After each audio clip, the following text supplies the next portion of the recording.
Então a ideia de masculino e feminino, ela é muito mais parecida com aquele símbolo do yin e yang, né, que tem no taoísmo, do que com um homem e uma mulher concreto. Então você tem ali no yin e yang, por exemplo, o lado branco, que representa o lado espiritual, o céu, o ar, a luz, todos os elementos sutis, né, da criação do mundo, que é o princípio masculino, então o espiritual. E você tem o lado escuro, que é yin, que a yin é o telúrico, o obscuro, os elementos densos, né, que são a água e a terra, e o feminino e o material. Então existem essas duas forças, né, esses dois princípios, e tudo que existe é uma combinação de matéria e espírito, ou se a gente usar a linguagem aristotélica, de forma e potência, né? Forma e potencial, são essas duas coisas que se combinam e geram um objeto.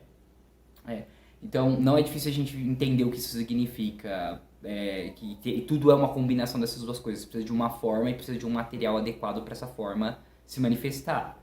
Então, por exemplo, você tem um bolo, né? Você fazer um bolo, você precisa dos ingredientes, que é o potencial, os ingredientes adequados, você precisa da forma, da ideia que vai dar o procedimento, vai orientar a organização desses elementos para que um bolo se manifeste.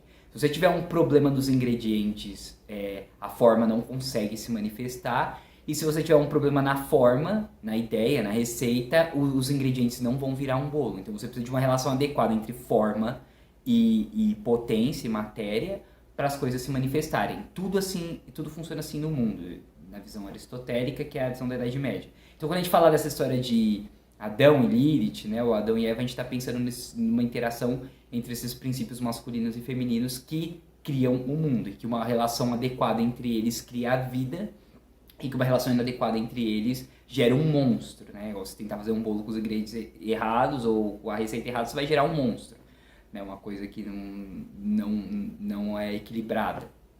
Então é mais ou menos isso que acontece. E por que então a gente tem nesse ponto de vista tradicional que o masculino, né, que é os elementos sutis, né, o fogo, o ar, etc., o espírito, o céu, está em cima e a terra está embaixo.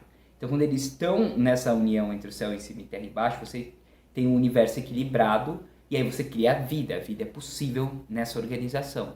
Agora, quando os elementos densos, eles sobem acima do espiritual, ou seja, o material é colocado acima do espiritual, você tem um período de caos, tipo o dilúvio, a água invadiu o território do céu, ela sobe, a matéria sobe no lugar do espírito e mata todo mundo, destrói tudo, o mundo vira de cabeça para baixo.